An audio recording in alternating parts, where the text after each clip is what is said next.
días, soy la doctora Andrea Burdet, cirujano oncólogo, y el día de hoy vamos a hablar sobre el tema que está de moda, concientizarse en este mes, la prevención y la detección temprana del cáncer de mama. Comencemos hablando sobre qué es el cáncer. El cáncer es cualquier enfermedad que tiene un crecimiento de células, el cual es de manera acelerada y descontrolada. El cáncer puede ocurrir en cualquier parte de nuestro organismo, puede darse en la piel, puede darse en estómago y el tema de hoy puede darse también en la zona de las mamas. Entonces, es una enfermedad que es muy frecuente en América Latina y el Caribe. Cada año se detectan entre 1.3 a 1.5 millones de casos nuevos y solamente del 10 al 15% se deben sobre factores hereditarios, es decir, a condiciones genéticas que van pasándose de madre a hija, abuelos o de otro familiar de quien hemos heredado esta condición. El cáncer de mama, cuando lo detectamos temprano, tiene una sobrevida de un 90%. Y 21 de cada 100 casos tienen factores que nosotros podemos modificar y controlar. Por ejemplo, el consumo de alcohol, de tabaco, el tener sobrepeso, evitar el sedentarismo, son factores que están en nuestras manos para poder salvar nuestra vida. Y tomar en cuenta que a pesar de que ser mujer es el principal factor de riesgo para padecer de cáncer de mama, hay un 1% de los casos en los cuales se presenta en hombre también, y los hombres están expuestos a padecer de esta enfermedad. El riesgo de cáncer de mama es de 1 en cada 8 mujeres, o sea que de cada 8 personas que nos rodean, una de ellas va a padecer de cáncer de mama. En las estadísticas latinoamericanas, cada 3 minutos se está diagnosticando una paciente nueva y cada 13 minutos fallece una paciente por cáncer de mama. ¿Podemos realmente prevenir que aparezca el cáncer de mama? La palabra prevención realmente quiere decir evitar que aparezca. Lo que nosotros realmente podemos hacer es disminuir nuestros factores de riesgo y realizar una detección temprana. Tenemos factores aquellos que no podemos modificar. Dentro de ellos está la edad que tenemos. A medida vamos cumpliendo más años, pues somos más propensas a padecer de cáncer. El hecho de ser mujer, tampoco podemos modificarlo. Ese es un factor de riesgo por la exposición hormonal. O el hecho de tener un familiar que ya tuvo cáncer, pues no lo podemos revertir. Esos son los factores que vamos a llamar no modificables. Eso quiere decir que nuestras acciones y nuestro estilo de vida del día a día no van a alterar esos factores de riesgo que ya traemos. Ser mujer, la edad y los factores hereditarios. Pero sí podemos modificar el consumo de tabaco y el consumo de alcohol, que están ligados no únicamente al cáncer de mama, sino también a otro tipo de cáncer. Podemos usar también una alimentación adecuada. Tratar de realizar ejercicio de 3 a 4 veces por semana, 30 a 45 minutos son más que suficientes. Un ejercicio cardiovascular, una caminata, tal vez ese día tenemos un café con las amigas y nos podemos ir caminando hacia esa zona para incluir el ejercicio y también disfrutar un poco del aire libre. Y sobre todo, que para la detección temprana el factor que podemos modificar es evaluarnos mensualmente. Entonces, si ustedes se evalúan mensualmente, tratan de comer balanceado, tratan de eliminar las comidas con grasas sobresaturadas y tratamos de controlar el sobrepeso, esas son las maneras que podemos disminuir el riesgo de cáncer de mama. Y en aquellas pacientes que brindan lactancia materna durante al menos 18 meses, el riesgo de cáncer se ve reducido en comparación a aquellas pacientes que no tuvieron la oportunidad de brindar lactancia materna.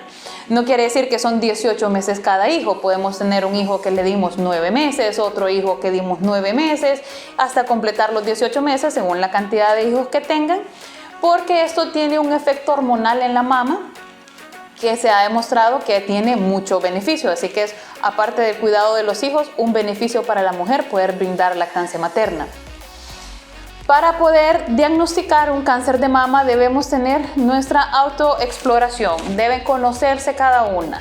El examen físico es algo que les va a durar aproximadamente 5 minutos de su tiempo y que ustedes van a poder identificar si hay algo que no estaba el mes anterior en su mama, si hay algo que hace 2 meses ustedes no lo palparon, y de esa manera pueden llegar y hacerse un examen a tiempo. Lo ideal es tratar de diagnosticar las lesiones cuando se encuentran menores de 1 centímetro, y eso solo lo vamos a lograr con revisiones periódicas. Deben ser revisadas también por su ginecólogo o su médico de cabecera una vez al año, y deben realizar anualmente su mamografía o ultrasonido según la recomendación médica, lo que corresponda para su edad. Entonces, dentro de los pasos para la autoexploración, la recomendación es realizarlo siempre frente al espejo. El primer examen debe ser visual. ¿Qué ve usted que no concuerda? ¿Hay algo que está más grande? ¿Hay algo que está más pequeño? ¿Hay un bulto que ustedes logran ver que no miraban? ¿El pezón se encuentra simétrico o ven que se ha ido haciendo hacia atrás? Entonces son condiciones que su ojo puede detectar que estaba y no estaba el mes anterior. El examen físico deben realizarlo siempre con la palma de sus manos. Yo les recomiendo usar sus 4 dedos y realizar movimientos de presión circulares o movimientos de arriba a abajo, movimientos lineales. La dirección no importa siempre y cuando palpen. No cometer el error de hacer este movimiento como que son teclas de piano, porque pues si estamos tecleando, aquí en medio quedó tejido que no revisé y ahí pudo haber quedado una bolita que no vimos. También es parte del examen físico de la mama realizarse una leve presión alrededor del pezón y ver si hay algún tipo de secreción que esté saliendo por el tejido del pezón. Si hay una secreción que es amarillenta, rojiza, o una secreción que sea de color verde, verde oscuro o negro, eso debe llamar su atención y orientarla que debe buscar a su médico. ¿Cuándo vamos a realizar entonces la autoexploración? Debemos realizarla una vez al mes, 7 días después de nuestra menstruación, frente al espejo, y el examen les va a durar 5 a 10 minutos máximo. Es algo que si ustedes tienen dentro de su rutina, puede ayudarles a detectar la lesión más pequeña, y como les dije al inicio, aquellas lesiones que detectamos temprano, que detectamos cuando se encuentran pequeñas, tienen la mejor tasa de cura y la mejor tasa de sobrevida. ¿Cuáles son signos que deben llamar nuestra atención? Si notamos que al momento de palpar una mama en relación a la otra, una se encuentra endurecida, o que hay un bulto, vemos un chocollo, un hundimiento, un agujerito, una retracción. Vemos que la piel tiene una textura como la de las naranjas, que ya se ha explicado ampliamente en todas las campañas. O de repente no hay nada de eso, pero toda la mama se está poniendo de un color rojizo. Hay cierto tipo de cáncer de piel que afecta solo la piel del tejido mamario, y así se puede detectar. O manifestaciones de un carcinoma inflamatorio de la mama, y estas son manifestaciones que usted puede ir viendo con una revisión mes a mes. Ver si las venas de la mama se ven muy ingurgitadas, se ven muy gruesas, eso también debe llamar su atención. O si notan que hay una ulcerita y que se les cae la costrita y de ahí se vuelve a formar la úlcera y que es una cicatriz que no sana, esos son signos de alarma que tenemos que ver para un cáncer de mama. Aquí van a encontrar las imágenes donde pueden ver cómo se ve un bulto, se logra ver levantado. Esa es una lesión que tiene aproximadamente unos 3 a 4 centímetros. Y tener cuidado, la retracción del pezón no es lo mismo que un pezón invertido. El pezón invertido es una condición con la cual varias mujeres nacemos o nacen, la cual representa un reto en la lactancia materna, pero no conlleva a un mayor riesgo de cáncer. Si el pezón siempre se ha visto invertido desde el momento en que nacieron y durante toda su vida, no es un signo de alarma. Ahora, si el pezón ya tenía otra característica y ustedes ven que se aplasta y que ya no regresa, o que más bien se está hundiendo más, ahí sí. Y notar, como les decía, los cambios en la piel, tanto en la textura como en la coloración y en el aspecto. Entonces, ¿qué estudio es el que más utilizamos para detectar cáncer de mama? El estudio de screening o de cribado es la mamografía. La mamografía es una rayos X simple de la mama, la cual se realiza en 2 proyecciones. El mamógrafo es un aparato especial diseñado para eso, que lo que busca es detectar las lesiones más pequeñas. El ultrasonido es una herramienta de apoyo a la mamografía, pero no es superior a ella porque no logra detectar lesiones menores de 1 centímetro. Por eso su médico siempre les recomienda una mamografía y en caso de que hayan dudas, pues complementamos con otro tipo de estudios. Podemos tener también lo que son la tomosíntesis mamaria, que es una tomografía del tejido mamario. Tenemos también la resonancia magnética para la mama. Tenemos el ultrasonido o los conos por compresión. Entonces la mamografía es un estudio que se les hace, la paciente se encuentra parada y son 2 apretones los que se dan, una proyección que va de arriba hacia abajo haciendo esta compresión y una compresión que va lateral en la cual se incluye el músculo pectoral y parte de la axila. Entonces eso evalúa el pezón, el tejido mamario, el músculo y los ganglios axilares para poder brindar una sospecha diagnóstica adecuada. Y van a ver en las imágenes donde les explican, sale el músculo pectoral, es una mamografía que se encuentra normal. ¿Qué sienten? Porque muchos pacientes dicen, ay, no me voy a hacer la mamografía porque eso duele. Sí duele, pero es un dolor que pasa en un periodo de 2, máximo 5 minutos. ¿Qué pueden hacer para disminuir este dolor? Ok, pueden ir 7 días después de su menstruación, porque ya al disminuir las hormonas del periodo hace que la sensibilidad mamaria disminuya. Ir a hacerse la mamografía justo cuando inició su periodo menstrual hace que el estudio sea muchísimo más doloroso. Entonces podemos llevar acetaminofén, Panadol azul, cualquier marca la que ustedes tengan, que se la puedan tomar para el momento de realizarse el estudio y sobre todo tomar conciencia que a pesar de que el examen pues presenta una incomodidad, es algo que puede salvar nuestra vida y una incomodidad chiquitita por una presión que va a pasar sumamente rápido, vale la pena para poder detectar un cáncer temprano y evitarnos muchas complicaciones. ¿Qué consejos les puedo dar para hacerse su mamografía? Bueno, lo que mencioné, número 1, no hacerla la semana mientras tenga su menstruación, sino 7 días después. Eviten usar exceso de desodorante, perfume o talco, porque al momento de hacer compresión con la máquina se desliza y eso causa que la imagen sea borrosa y que les tengan que hacer una nueva compresión. Consejo también, vayan con un pantalón o una falda y una blusa fácil de retirar para que no estén paradas ahí desnudas y que se sientan más incómodas. Y sobre todo, traer los resultados de su mamografía anterior para que el radiólogo pueda evaluar cómo estaba usted el año pasado y cómo está usted este año. Que el año pasado vi en su mamografía que le quiero dar seguimiento, si vi una masa y este año quiero ver si se hizo más pequeña o se hizo más grande. Por eso los estudios deben ser guardados y llevarlos al momento de hacer un estudio nuevo para tener efectos comparativos. Entonces, ¿cuándo nos vamos a hacer una mamografía? Las guías internacionales varían mucho. Muchas personas dicen a partir de los 35, otras a partir de los 30. En general se maneja que a partir de los 40 años, sin embargo, algunas pacientes todavía no están en una etapa de menopausia a los 40 años y eso hace que la visualización de la imagen no sea tan clara. Cuando descienden las hormonas, la imagen mamaria mejora muchísimo más. Entonces, 40 años es una medida que utilizamos, pero muchas veces pedimos mamografía y ultrasonido para complementar. Y en aquellas pacientes que tienen un familiar con cáncer de mama, si tienen una abuela, una mamá o una hermana con cáncer de mama, se les recomienda a los 35 años, y lo dejamos entre comillas porque lo ideal es hacer el estudio 10 años antes del caso más joven. Eso quiere decir que si mi abuela tuvo cáncer a los 60, mi mamá debe empezar a revisarse a los 50 para detectar ese tumor 10 años antes en la etapa más inicial, más chiquitita y tratar de controlarlo.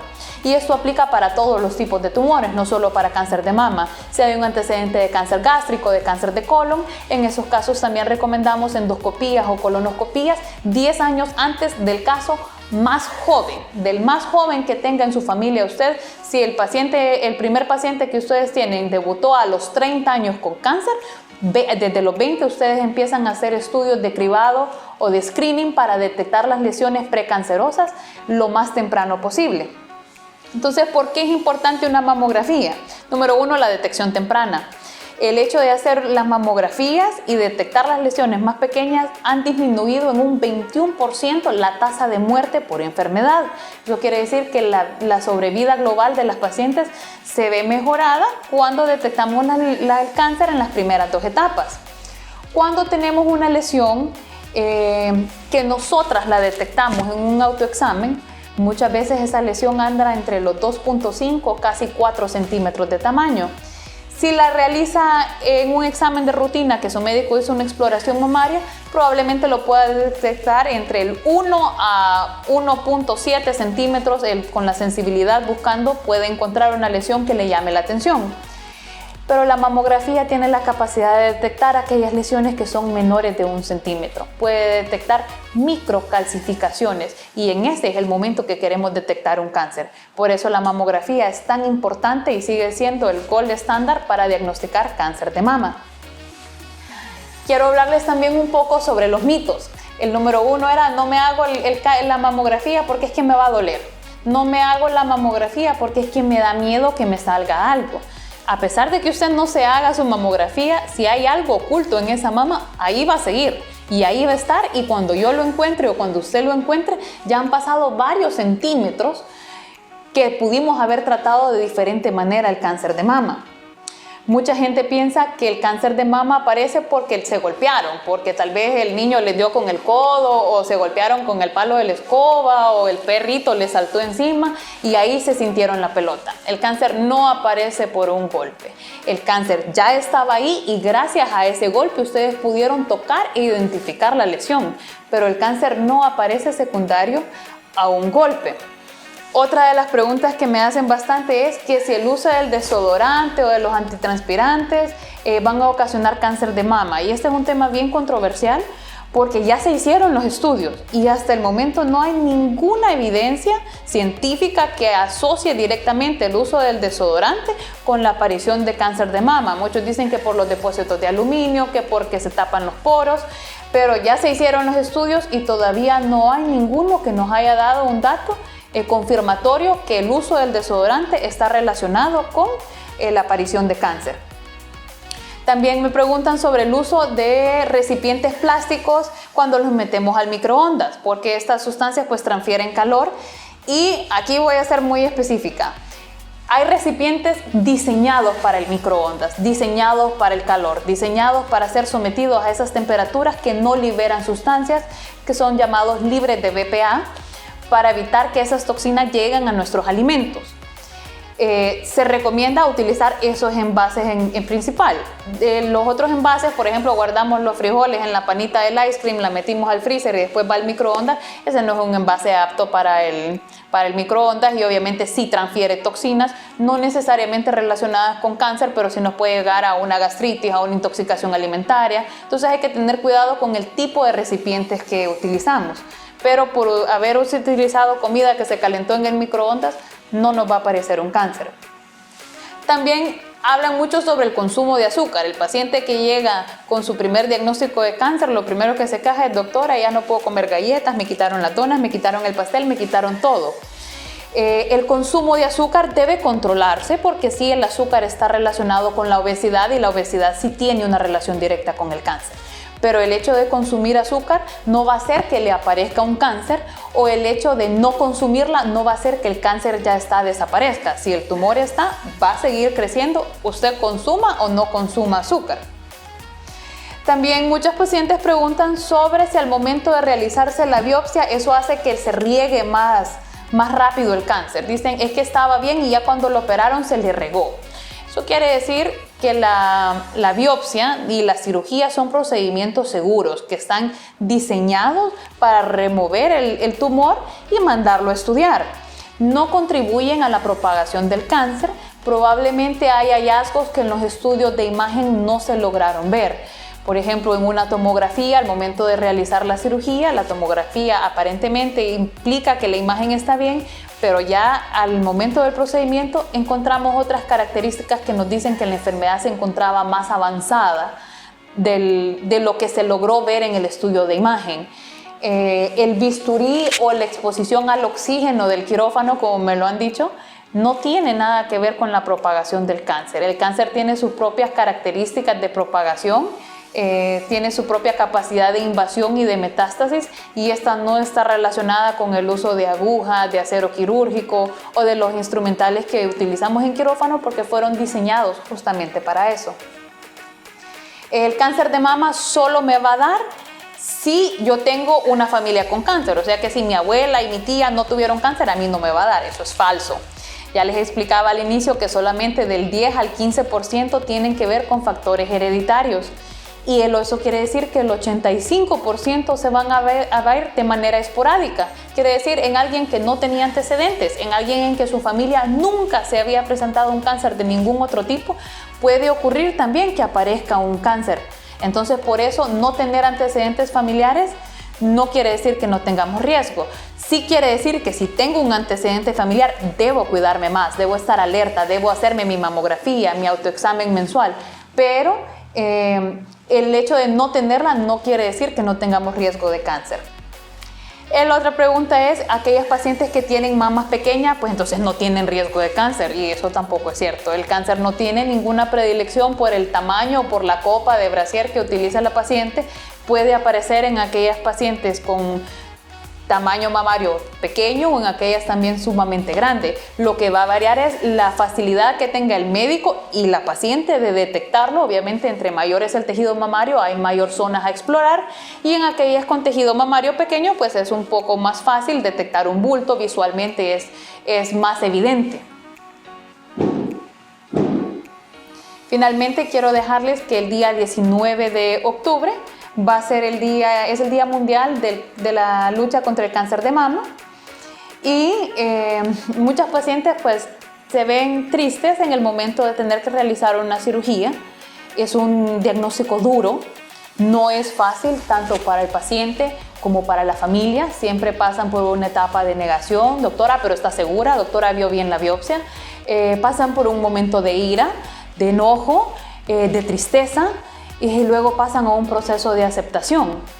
Y a pesar de que se vean comprometidas por perder una mama cuando se les ofrece una mastectomía radical, o en aquellas pacientes que sí logramos ofrecer una mastectomía o una cirugía conservadora de la mama, esto tiene un impacto emocional tanto como en la paciente como en la familia. Pero hay que tener en claro, y se lo digo a todas mis pacientes en la consulta, hay que perder esa mama porque ni vamos para la playa nudista, y algunas pues ya terminaron con la lactancia materna, y hay que seguir adelante. Esto es una lucha que es constante, que tiene varios pasos. El cáncer de mama, el tratamiento no es solo la cirugía. Tenemos cirugía, radioterapia, quimioterapia, hormonoterapia, inmunoterapia, y hay muchas opciones disponibles en el país para brindarles un tratamiento. ¿Se cae el cabello? En muchos casos sí, hay otros que no. Va a depender del tipo histológico de cáncer. Uno dice cáncer, pero el cáncer tiene sus variantes dentro de ellas. Cada una va a tener un nombre, un apellido. Incluso catalogamos con el estado hormonal. Vemos si responde a estrógeno, si responde a progesterona, si tiene mutación genética. Todo eso lo estudiamos con el fin de poder brindarles la mejor línea de tratamiento que nos asegure una mejor sobrevida. Entonces, como mensaje final, quiero dejarles que la detección temprana salva vidas. No le tengan miedo a la mamografía, no le tengan miedo a explorarse, no tengan miedo a hacerse una revisión mensual, y cualquier duda que ustedes tengan, es mejor consultar de más a su médico que quedarse con la idea de ya va a pasar, ya va a pasar. Y luego cuando vienen conmigo ya, ¿cuánto ha pasado? No, 1 año, doctora. Y hace 1 año el tratamiento era 1, y ya 1 año después, gracias a la metástasis del tumor o al tamaño que aumentó demasiado, el tratamiento ya es otro, y esto cambia nuestro pronóstico.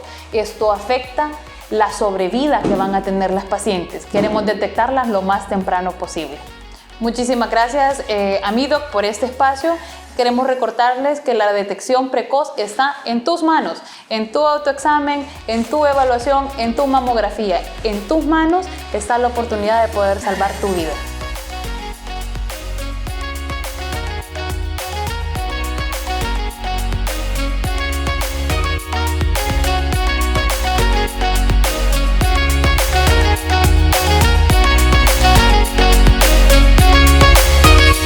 No, no,